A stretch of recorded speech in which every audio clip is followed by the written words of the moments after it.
성경 말씀은 1500년이라는 기간 동안 40여 명의 저자를 통해서 완성이 되었습니다. 그리고 총 3가지 언어로 쓰여졌는데 구약은 히브리어, 그리고 또 아주 일부는 아람어, 그러니까 에스라서와 다니엘서 일부는 아람어로 쓰여졌고요. 또 그리고 신약 성경은 헬라어로 쓰여졌습니다. 이게 엄청난 사실인데 이 방대한 양의 성경책, 그리고 아주 긴 기간의 이 역사를 기록하면서도 또 한 가지 동일한 주제가 어떤 큰 물줄기처럼 흘러가고 있습니다. 바로 예수 그리스도입니다. 창세기부터 요한계시록까지 그 공통된 주제인 이 예수 그리스도에 대한 내용이 나오는데요. 그리고 구약에는 예수님 오시기 전의 기록인 구약은 각 곳에서 예수님의 어떤 그림자가 나오게 됩니다. 모세는 예수님의 그림자입니다. 그리고 예수님은 그 그림자의 실체이고요. 그러니까 모세를 보면은 예수님이 어렴풋이 보입니다. 확실하게 보이진 않아요. 그림자이기 때문에. 하지만 예수님을 보면은 왜 모세가 예수님의 그림자였는지를 알게 됩니다. 구약에서는 이런 그림자들을 통해서 곧 오실 예수님에 대해서 쓰여졌고, 또 신약에서는 이제 오신 예수님, 그리고 다시 오실 예수님에 대해서 쓰고 있습니다. 그래서 이렇게 쓰여진 이유는, 그 목적은 읽는 이로 하여금 믿음이 생겨 구원에 이르러 영생을 받도록 하는 것입니다. 오늘 본문은 이 사내들의 공회 앞에서 이제 조금 있으면은 이제 사형을 당할 스데반 집사가 설교를 하는데, 그 설교의 2번째 내용입니다. 스데반 집사는 하나님의 이 구원의 역사를 이제 아브라함 때부터 쫙 설명을 해주면서 오늘 본문에 드디어 이제 모세와 출애굽에 대해서 설교를 하고 있습니다. 예수님의 그림자를 보여주면서 결국에는 예수님에 대해서 이렇게 설교를 하는 그렇게 하고 있습니다. 그래서 오늘 스데반의 이 설교 2번째 설교를 3가지 키워드로 정리를 하면서 하나님의 역사를 통해서 은혜 받으시기를 기도합니다. 첫 번째 키워드는 시간입니다. 시간. 인간의 시간은 하나님의 역사에 속해 있습니다. 오늘 본문은 시간에 대한 언급을 여러 번 합니다. 17절에 보시면은 하나님이 아브라함에게 약속하신 때가 가까움에, 20절에는 그 때에 모세가 났는데, 또 23절에는 나이가 40이 되매, 30절에는 40년이 참에, 그리고 36절에는 애국과 홍해 광야에서 40년간 기사와 표적을 행하였느니라. 라는 시간에 대한 언급이 오늘 무려 5번이나 나옵니다. 하나님은 세상을 창조하셨고 이 시간과 이 공간을 만드셨지만 하나님의 존재는 그 시간과 공간 바깥에 계신 분이죠. 그렇기 때문에 성경에서는 시간을 2가지로 설명을 합니다. 시간의 개념을 2가지로 설명하는데, 아시겠지만 하나는 이제 크로노스, 하나는 이제 카이로스라 하죠. 크로노스는 물리적으로 흘러가는 시간입니다. 지금 시계가 이제 초시계가 이제 지나가고 있는데 그게 바로 이제 크로노스 시간입니다. 카이로스는 하나님께서 개입하셔서 어떤 의미 있는 일이 일어나는 그 때를 말합니다. 그게 바로 오늘 이 스데반의 설교에 나온 카이로스적인 때입니다. 때가 참에, 어느 때에 몇십 년이 흐른 그 후에 이런 그 하나님의 역사가 일어나는 그 때가 바로 카이로스적인 시간입니다. 우리는 그냥 오늘 하루, 일주일, 한 달, 1년을 그냥 그 크로노스적인 시간에 몸을 맡기면서 살고 있지만, 하나님께서는 그 안에서 그 카이로스, 그 하나님의 그 계획하신 그 때에 특별한 역사를 이루어 가신다는 사실입니다. 우리는 우리의 삶을 카이로스적으로 바라보며 하나님께서 주시는 믿음이 있다면은 이 매순간 매순간이 하나님의 어떤 특별한 개입하심이 있는 하나님의 때로 해석하는 눈이 생길 것입니다. 이스라엘 백성은 이 400년의 크로노스적인 시간을 애굽에서 종살이를 하면서 지났습니다. 하나님께서는 이 카이로스적인 때에 하나님의 아브라함에 약속하신 언약을 이루기 위하여 모세를 부르십니다. 그 언약은 결국에는 하나님의 때에 예수 그리스도를 통하여서 이루어졌습니다. 그리고 하나님의 때에 예수님은 다시 오셔서 우리를 또 영원한 천국으로 인도해 주실 것입니다. 여러분, 오늘 하루 살아가시면서 그냥 내가 몇 시 몇 분에 무엇을 하는 것이 아니라 하나님의 때, 하나님의 구원의 역사가 어떻게 이루어질 것인지를 염두하시면서 그것에 동참하시는 저와 여러분 되시기를 주님의 이름으로 축복하고 기도합니다. 두 번째 키워드는요, 생사입니다. 생사.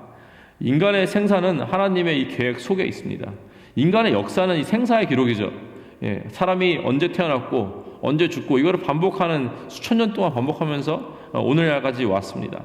그래서 오늘 설교에도 이 생사에 대해서 여러 번 언급을 합니다. 스데반 집사가 17절에 이스라엘 백성이 애굽에서 번성하여 많아지더니 20절에 모세가 낳는데, 또 24절에는 또 압제받는 자를 위하여 원수를 갚아 모세가 이제 애굽 사람을 쳐 죽이니라. 태어나고 죽고에 대한 기록이 오늘 이 스데반 설교의 본문에 여러 번 나오게 됩니다. 새로운 아기가 태어난다는 것은 기쁘고 축하할 일이죠. 이번 전주에도 새 아기 첫 예배가 있었고 올해 정말 많은 아이들이 태어납니다. 얼마나 기쁘고 축하할 일입니까? 근데 그에 반해서 누군가가 죽는다, 돌아가신다라는 것은 슬프고 또 애통해야 할 일이 됩니다. 하지만 하나님께서 그 모든 것을 주관하시기 때문에 인간이 태어나는 것도 주님의 손 안에 있는 것이고 사람이 죽는 것도 주님의 손 안에 있는 것이죠. 히브리서 9장 27절에는 사람이 한번 죽는 것은 사람에게 정해진 것이요 그 후에는 심판이 있으리니라고 나와 있습니다. 그렇기 때문에 우리는 태어나고 죽는 것에만 집중하는 것이 아니라 그 사이에 우리의 생사를 주관하시는 하나님께서 주신 이 삶, 태어남과 죽음 사이에 있는 이 삶을 주님께 어떻게 드려야 되냐, 어떻게 살아내야 되는 것에 더 집중을 해야 합니다.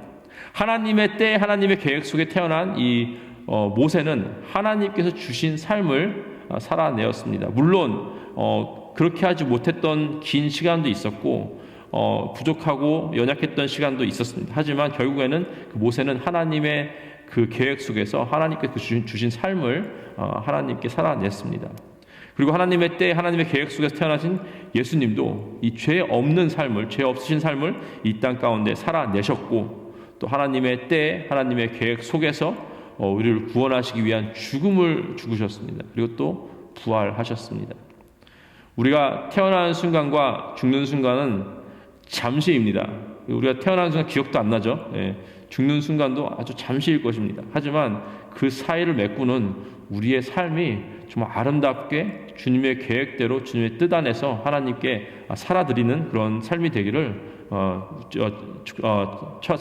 삶을 살아가시는 저 여러분 되시기를 주님의 이름으로 축복하고 기도합니다. 세 번째 키워드는 고통입니다. 고통. 인간의 고통을 하나님께서는 잘 알고 계십니다.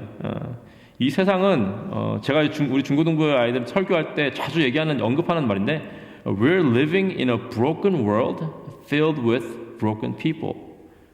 망가진 세상 가운데 망가진 사람들과 함께 살아가고 있다라는 거죠. 우리도 그 중에 하나죠.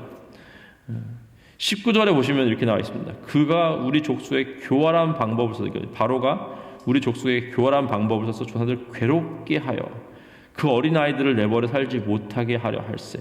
24절에 한 사람이 원통한 일을 당함을 보고 26절에 이튿날 이스라엘 사람끼리 싸울 때 하나님께서는 이 거룩한 하나님의 말씀인 성경에 자신이 행하는 일만, 하나님께서 이루어 가시는 역사만 기록해 놓은 것이 아니라 인간의 죄로 인해서 일어난 일들도 같이 기록해 놓으셨습니다. 그러면 우리는 그 인간의 죄악들을 보면서 절망할 수밖에 없어요. 우리는 이제 이거밖에 안 되는구나. 아무리 정말 우리의 어떤 히어로 같은 성경 인물들, 다윗 이런 사람들도 결국에는 죄를 짓습니다.